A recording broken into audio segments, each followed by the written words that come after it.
प्रतिनिधी रावसाहेब गायकवाड, कायदा न्यूज परंडा। त्याच्या जीवावर तू आज ग्राममंत्री झाला आणि काय बोलतो आंबेडकर आंबेडकर क्या लगा रहता है, भगवान भगवान किया रहता तो भगवान तो प्रसन्न हो जाता।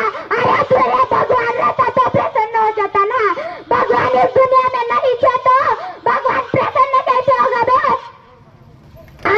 देवेंद्र फडणवीस काय म्हणताय, आम्ही संविधानाला मानत नाही, मत घेताना बरं तुम्ही म्हणता जय भीम जय संविधान, म्हणजे कामापुरता मामा का फक्त? आता पण मुख्यमंत्रीच्या खुर्चीवर बसलाय आणि मुख्यमंत्रीची शपथ घेतली की लगेच मी नाही मानत संविधानाला का बे? का नाही नाही नाही तुम्ही निवडणूक येईपर्यंत फक्त गोड गोड बोलता का?